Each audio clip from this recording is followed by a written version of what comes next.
basically like to cover this topic maybe twice a year, maybe sometimes even more. But it is so critical in our business that we understand what our duties are as a buyer's agent. I think in the market that we're in today, I think most of you, most agents are using buyer agency when working with the buyer. And that's good. But I think a lot of times, because it is so normal now to use buyer agency, that people just automatically jump into buyer agency with a new buyer. And the agent really hasn't taken some extra thought or responsibility of what being a buyer agent means. It's not just the same as if you were working with anybody. When you're working with a client, you really are taking on a real estate practice to a much more professional and higher level. And I want new licensees to be able to appreciate that difference. So that's why we're repeating this slideshow about the responsibilities of buyer agency, because I still find, and I'm sure Steph does too, that we get questions about buyer agency and questions realizing, oh, I was supposed to do that kind of questions. So that's why we're repeating this. If you're a new licensee and you're using buyer agency, just realize it's a heavy responsibility. And I want you to understand it. So it says, why should I offer buyer agency? Well, in years past, when buyer agency just was realized as it was law in the state of Wisconsin, it was difficult for me as a manager to convince some experienced agents to start using buyer agency. And we had to go through a lot of training on why they should be using buyer agency.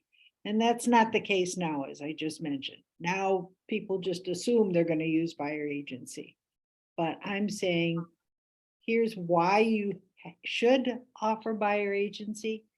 You can still work with a buyer as a customer and not a client. If a buyer is a customer, then make sure that that customer is filling out the disclosure to customer.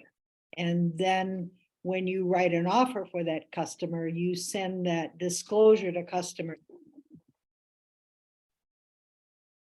And I make sure that a lot of people need to remember that.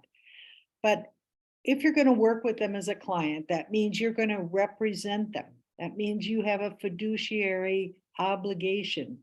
And these are some of them, I call them freedoms, that you have when you do work with somebody as a client. Some buyers assume they're being represented by the agent. They just say, well, if you're my real estate agent that I picked, of course you're representing me. And in the state of Wisconsin, no, until we have a signed buyer agency agreement. Are you a client? When you have buyer agency, you have the freedom to use your negotiating skills and all of the real estate information that we have at our fingertips through MLS and through our knowledge of knowing areas, knowing house values and things like that. It's a good way to build a better relationship when you're working in a fiduciary relationship. It is a promise that you are going to represent them and that you are going to negotiate for them. Especially with friends, family, first-time buyers, these are buyers that really should be in a buyer agency arrangement with you. Because they're not getting the full representation, they're not getting the full skills of negotiating, or maybe the full skills of knowing the real value of a house that they're interested in.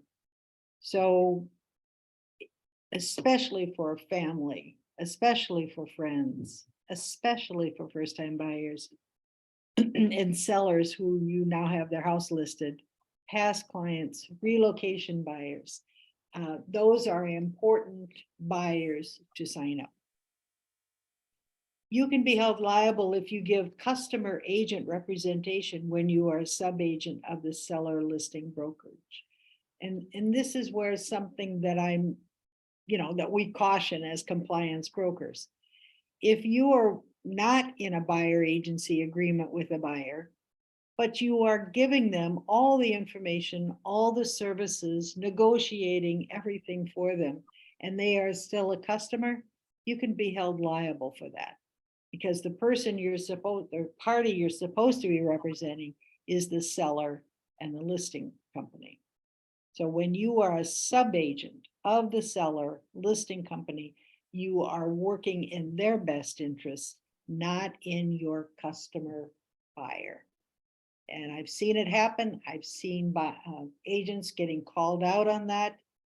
You're supposed to be representing us, the listing seller, and you are representing your customer. So make sure that you understand that distinction, because that's where little lawsuits start to breed. There are times when you start to work with a buyer and you may have second thoughts about working with that buyer as a client. Buyers who will not be loyal, buyers who you think they're just hot-shotting to different real estate agents trying to get all kinds of different opportunities. Maybe the buyer's needs are something that you just can't meet. Maybe the buyers want to be picked up at their house out in McGuanago, every morning.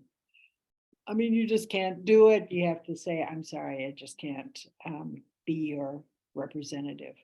But make sure that you have the time to get to know that buyer, that you understand that buyer, and you know what those buyer needs are. And then, of course, we have buyers with exaggerated expectations. They want to buy a 4-bedroom house on an acre for $150,000. You need, as their representative, to absolutely educate them, counsel them. Buyer consultation is extremely important. And then you can talk to them about your services as a buyer's agent, or you are what they would get as a customer.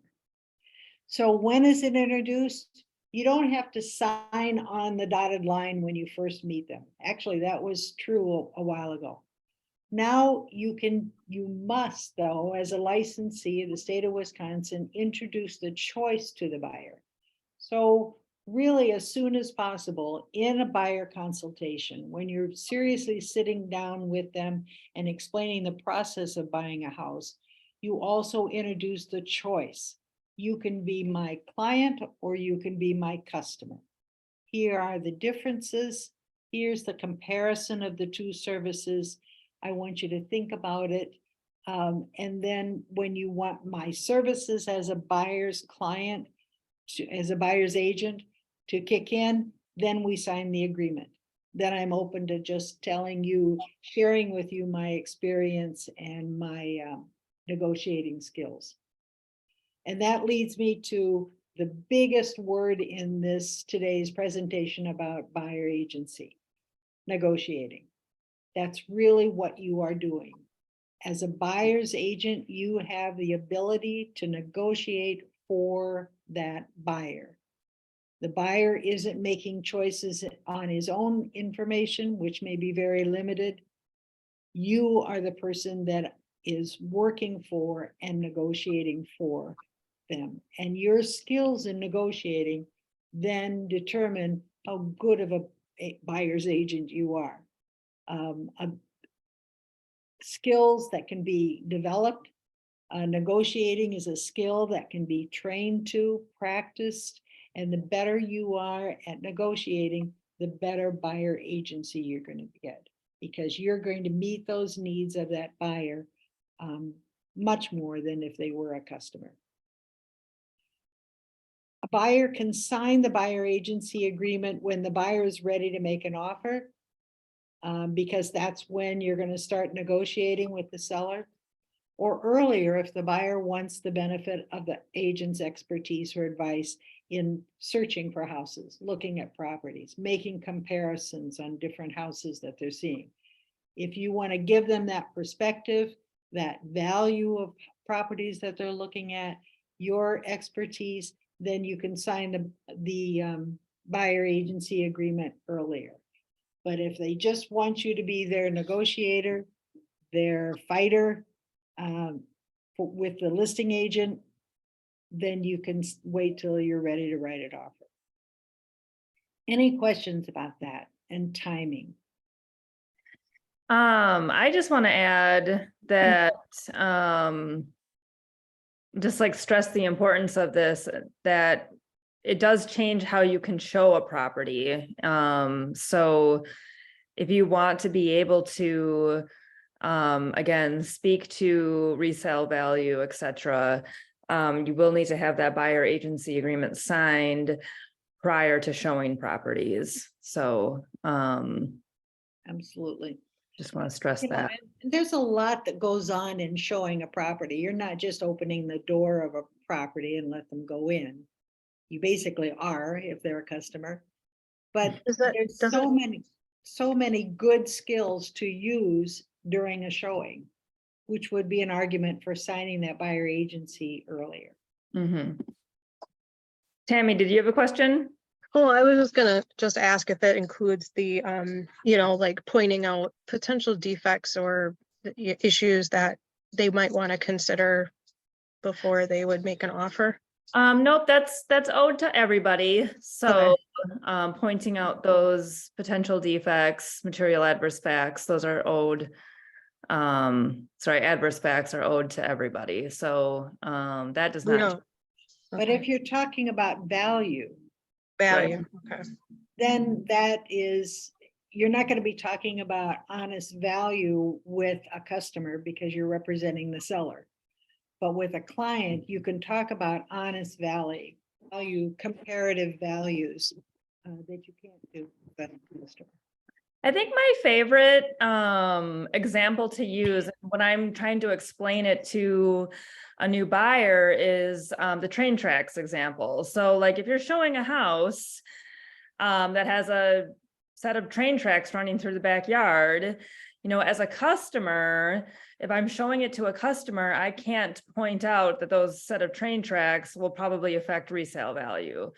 If I'm showing it to a client, the first thing I would say is this house is great, but there's a set of train tracks running through the backyard and that might affect your resale value if you choose to buy a home. So I think that's a really good, simple, subtle example of, as a customer, I can't point this out. As a client, I would be pointing this out to you because it's not a defect in the house. It's just a condition outside of the home that could affect resale value. So yeah, and value is very important, obviously, to a buyer. They're going to be able to get the highest value, the highest for their money. And with your skill and with your ability to make some of these statistical comparisons, you can give them that perspective to choose which house they're going to buy. As a customer, you're basically saying, well, what do you think? It's up to you. So that's why using buyer agency is, I think, a benefit. Now you go to the client. When you are explaining the buyer agency agreement to them, even like during buyer consultation or when you're actually getting ready to sign it, you have to point out in the lines of the buyer agency agreement what the client's obligations are. And this is where we get into situations that Steph and I get phone calls on, because the client sometimes, while you're going over the buyer agency agreement with them and you're talking about duties and all of that, the buyer's going la, la, la, la, la, la, la, and not really paying attention. One thing the buyer wants to know is, am I going to have to pay you money? That's sort of like their only question. But those are parts of the buyer agency agreement that you do stress, that you do educate your buyer on. Yes, if we have a signed buyer agency agreement and you go off and buy a house using the listing agent, you do owe me money. You do owe the firm money. The buyer agency agreement is actually with the firm, not with the individual agents. And in signing this agreement, you agree to compensate on a successful offer to purchase. And if you went to somebody else to draft that offer, you compensate Keller Williams for that. Sometimes that's very hard to enact, but it is in the contract. It is something that you really need to educate your buyer about. Talk to them about open houses. Talk to them about talking to another agent. Talk to them about, oh, I didn't want to bother you. It was on a weekend and I knew you were going up north. Talk about those situations. Say that any agent in Keller Williams can represent you as a buyer's agent.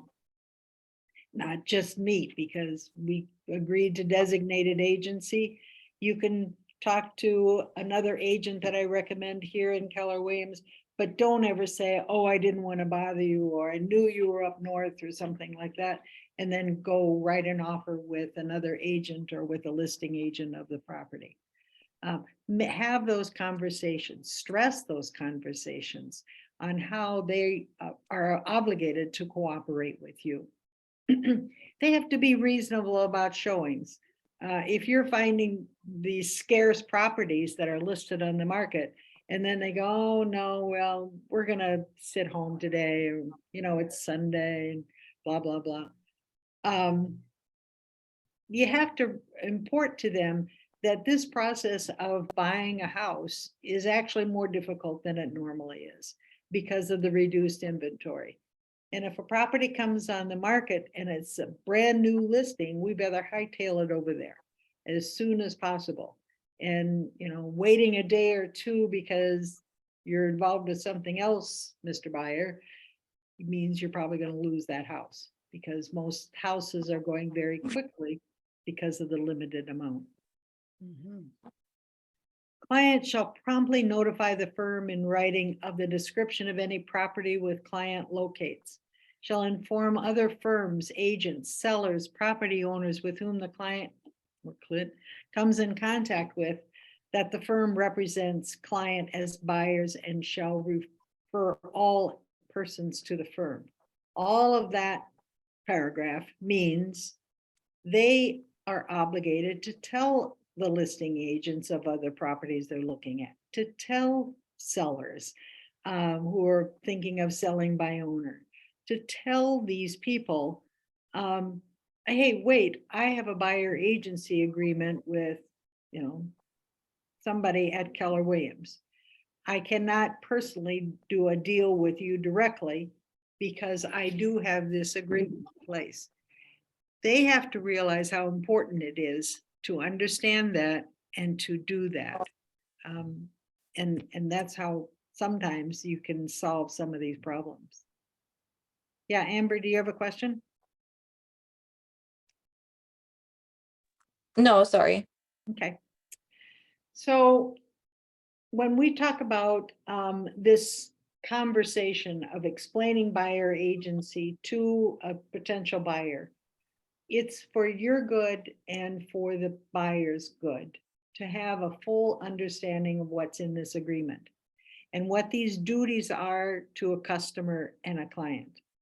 Now, all buyers are owed these duties if they're working with a licensed realtor in the state of, or a licensed agent, and hopefully a realtor in the state of Wisconsin.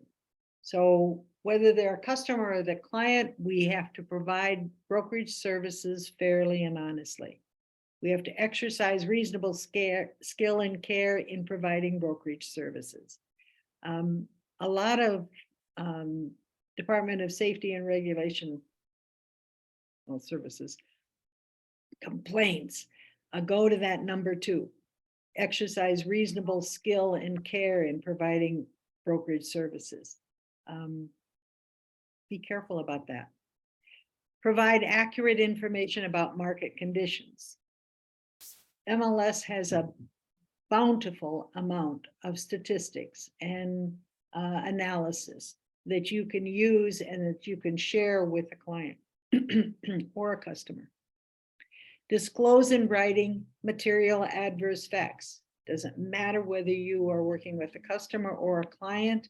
If you see a material adverse fact in a property that you're looking at and it's not disclosed anywhere on the property condition report or in comments, you, whether it's a buyer, the buyer is a customer or a client, you have an obligation to disclose this in writing to your buyer and to the listing agent.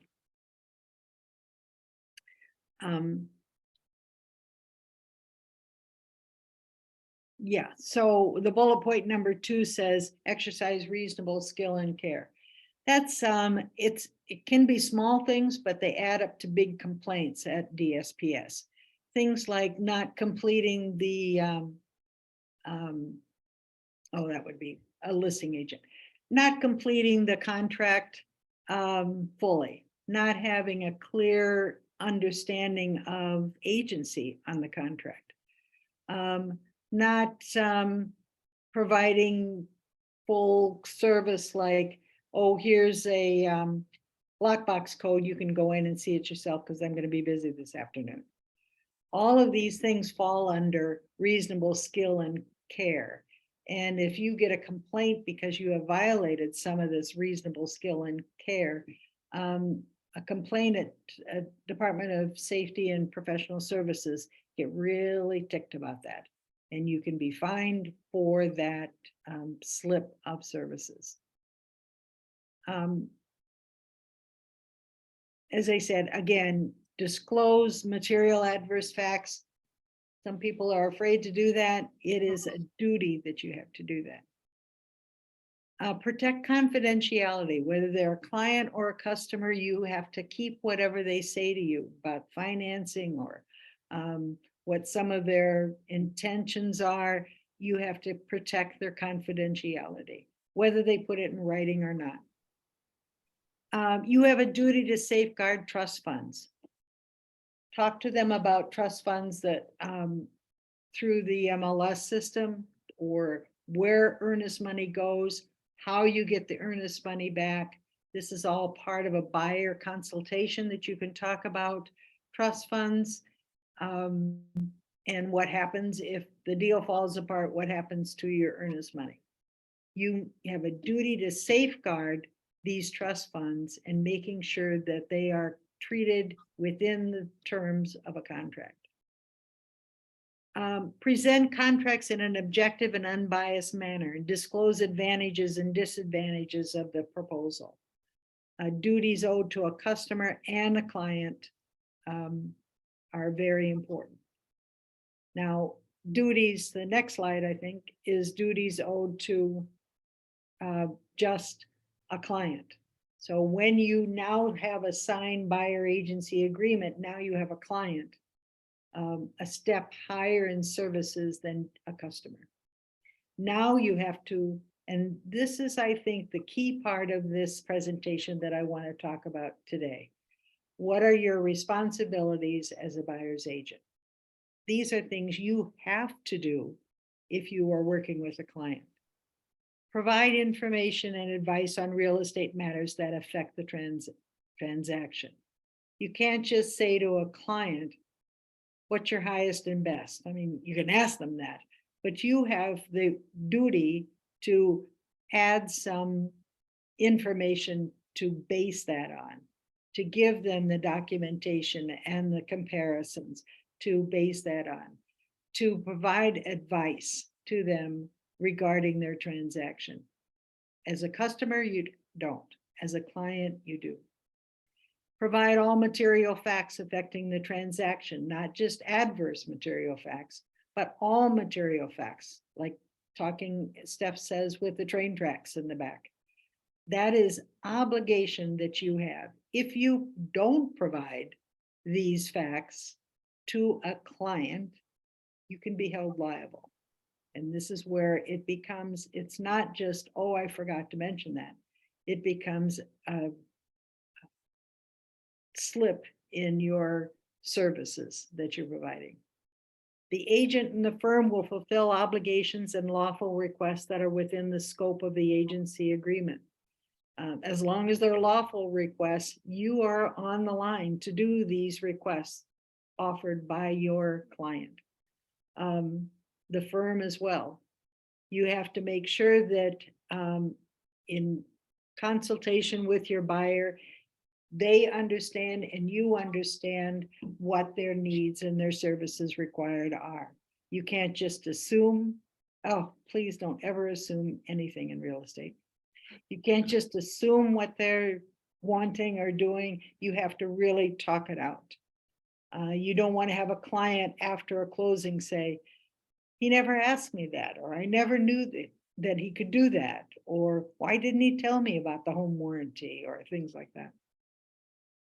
And again, the most critical service that you owe to a client is you owe them negotiation skills.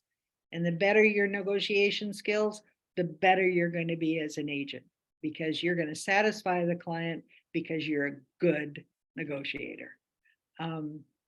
I always sort of throw in, if you have children, you already probably have some good negotiating skills, because children have the best negotiating skills.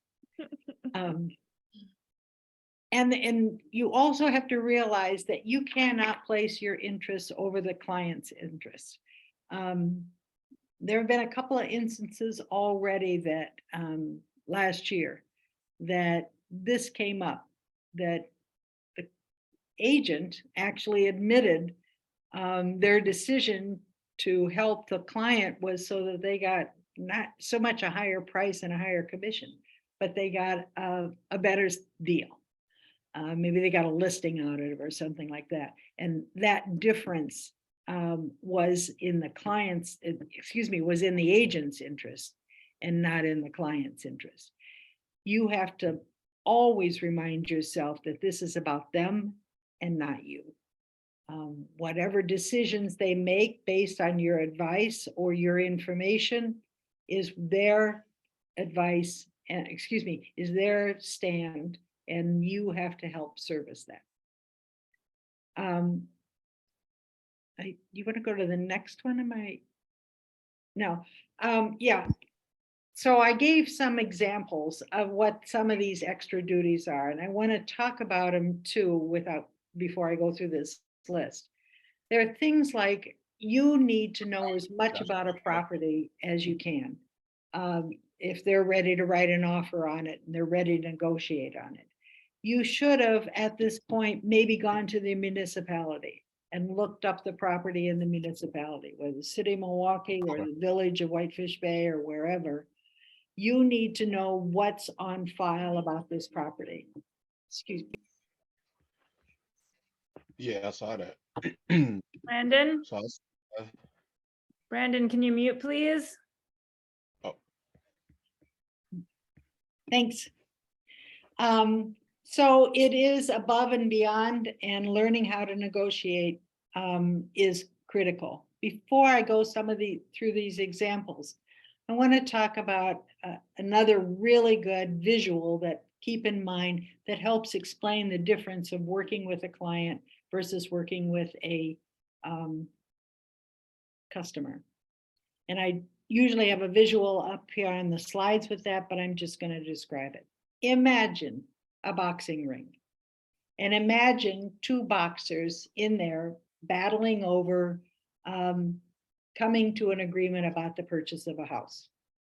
Now, obviously, in the ring is going to be the listing agent. The seller is not, unless the seller is a for sale by owner, the seller is not going to be inside the boxing ring. In a listed property, the listing agent is in the ring with gloves on, ready to defend his seller. Seller's outside the ropes, watching and making sure that that listing agent is doing what he hired them to do. Now, if you're working with a customer, you are outside the ropes, watching your customer in the ring with the listing agent, hopefully have boxing gloves on, but that you're sending your buyer, customer, into the ring to negotiate with the listing agent on the success of an accepted offer. And that's kind of pitiful when you think about it, because you're sitting outside the ropes, really keeping your mouth shut. Write your best offer. Yeah, decide what you want to do about an inspection. The opposite of having buyer agency and representing that buyer is you put the buyer outside the ropes with the seller and you get in the ring with the listing agent. Now you've got great gloves on, you've got good information, you know how to spar, you know how to negotiate, and you and the listing agent go back and forth to get the best deal actually for the buyer and the seller. So that is the true relationship of working as a representative. You don't send your buyer inside the ropes. So in doing that, I made this list too of the difference between a sub-agent, an agent working with a customer who is representing actually the seller and the listing firm. That's what a sub-agent is doing. Now they can arrange property showings as well as a buyer agent can arrange. Both a sub-agent and a buyer's agent can assist with financing, helping them find a lender, helping them get good terms for a financing commitment, contingency, filling out the addendum AC. Provide property data. Both agents can do that. Both services can do that. Explain forms and agreements.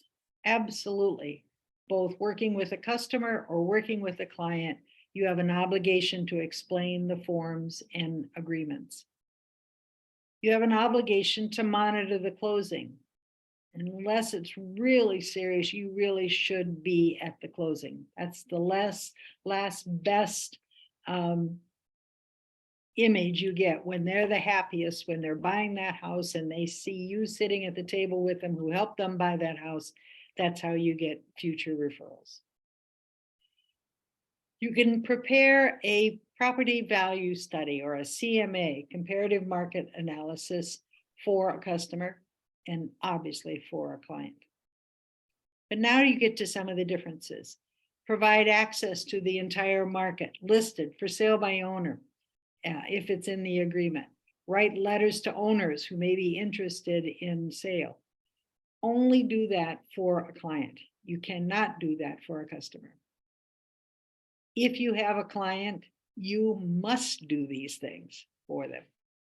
If you don't eliminate for sale by owners in your buyer agency agreement, you have an obligation to check down and find every for sale by owner in addition to all of the listed properties in MLS. You don't want to be responsible for that, except for sale by owners in your buyer agency agreement. Or a phrase that a lot of agents use, for sale by owners sales only if brought to the attention by the buyer. So your buyer sees one in a good neighborhood on a Saturday, brings it to your attention, then you can work with them. But you're not going to be obligated, and I mean obligated, and I mean lawsuit obligated, to find every for sale by owner out there. Another above and beyond service: promote and protect the buyer's best interests. Advise the buyer in terms of the offer. Make sure they understand not only the buyer agency agreement, but that they understand all the terms of an offer that you're writing. And again, I highlight the word negotiate. Negotiate the best price and terms for the buyer. Have strategies, maybe take time to use time in strategies for negotiating. Lots and lots of different factors that go into the skills of negotiating. And you would always do yourself service to take any training on negotiating and take it and really seriously engage and practice in it. Practicing the skill of negotiating, I think, is your value as a real estate agent. As a client, you can point out reasons, like we talked about before, not to buy. This probably isn't a good factor. I'm not sure you're going to get the return on your money. I'm not sure that this is, and these are the reasons why. Remember, it's not your opinion, it's your information-based advice. So you can't just say, well, you know, I never really liked land and stone houses. Nothing to do with you. It's the facts that you can bring to the your client to help them make an intelligent decision on a purchase. Explain the pros and cons of the appraisal contingency, the right to cure, title issues, testing. We've had several questions lately where testing was not part of the offer, but testing became an important requirement to purchase. And because testing hadn't been included in the offer, they could not test. Understanding financing contingencies in the offer to purchase. And now we have this addendum AC, which means that you can amp up a threshold for inspections. You can negotiate an appraisal and give an appraisal gap for your buyer. You can also talk about the escalation clause. Those are all in this new addendum AC, and make sure you understand it. Steph and I really had to study it and make sure we understood it because I think it is a little confusing. It is a little grayish, but you need to bring it into your offer only if you understand it and you can explain it to your client. And you make sure that your client understands it, that they're giving this threshold on inspection or this gap in the appraisal. Make sure you fully understand escalation clauses. I think Steph and I have had quite a few escalation clause questions just recently. And these are experienced agents, but get caught up and don't have it quite clear. Suggest the use of addendum O for occupancy changes. Suggest the use of addendum R when you're talking about rental properties. Those extra addendums added to your offer to purchase clarify a lot of fuzzy terms. Clarify what can happen if this happens. And make sure that you understand these addendum O's and addendum R's. We have done contract training on just those addendums. You can find those in the contract training library if you need to use one right away, or always give Steph or me a call if you think maybe an addendum O is necessary or addendum R is necessary. And here I mentioned this, check with the municipality or on current news or issues with the property. That's an obligation, that's a duty of yours as a buyer's agent. Follow through on all terms and dates. Of course, you're going to do that with a customer or a client. And in the state of Wisconsin, we are supposed to keep all confidentialities of both customers and clients. Now, I didn't go through the buyer's agency agreement today. I didn't go through a lot of the other concerns with buyer agencies. I wanted to focus on what our duties are if we sign up for buyer agency, because the downside of not following through on your duties can lead to a lawsuit. I've seen it happen. I've seen it happen several times. Buyer agency is a very excellent way of giving best service to a buyer, but it also requires a lot of obligations that you have to fulfill. Any questions on that? I think I got that one. Nope. No. Good. I want to add one other thing that has been recently coming up in some questions. A couple of agents had buyer agency, but their client didn't listen to them and went to an open house and got into a conversation with a listing agent or another agent there and decided they wanted this house. And of course, time is of the urgency today, and didn't even want to leave the house. said that to the listing agent who was hosting the open house, oh, I want to write right away. And this listing agent say, well, you better, they'll say, are you working with another agent? A good agent will always ask, are you working with someone? You may say no, because this, you don't want to waste any more time. And then the situation happens where you have a procuring cause problem. And so that agent, the listing agent, who talked them into coming back maybe for a second showing and then writing an offer and all of that, is entitled to the compensation of the selling commission as well as the listing commission, even though you have a buyer agency agreement with this buyer.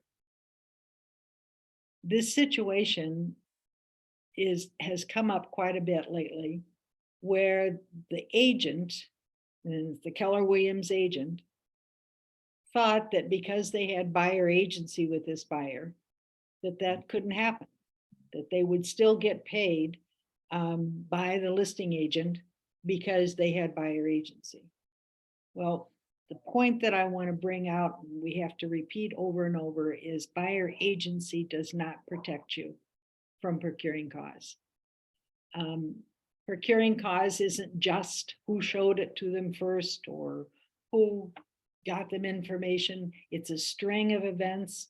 It is something that most times has to be determined through mediation or through arbitration. But just having buyer agency with a buyer doesn't mean that you can't lose your commission based on procuring cause. So just to be alert to that fact, if you have more questions about that, have a good talk with me, go over some of the videos that we have. But since this has come up maybe 2 or 3 times in the last 3 weeks, the agent who was newer said, well, I had buyer agency, so of course, I get the commission. It does not protect you from procuring cause. Now, what it does, if you literally read the buyer agency agreement, your client, that buyer, has to pay you your commission that you lost out on. And sometimes that's very, very hard to get. We have a question. Can you give examples of pushback that agents are receiving from buyers who don't want to sign buyer agency right now? Well, I know some pushbacks, and a lot of it is because of the condition of the market today with, such a limited amount of inventory. Buyers are afraid to sign up with one agent because they think if they've got the pipeline out there to several agents, that they have a better chance of getting a listing. Maybe a off-market listing, or maybe a listing that an agent that they sign up with wouldn't know about.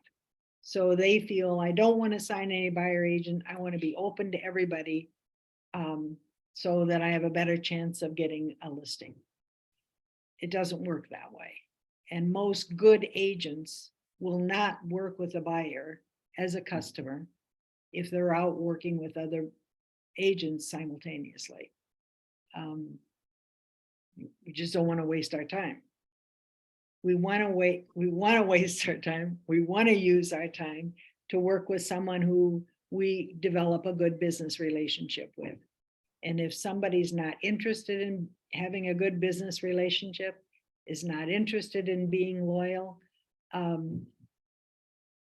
wants to keep their options open, kind of a thing, that they probably are not the people you want to work with anyway.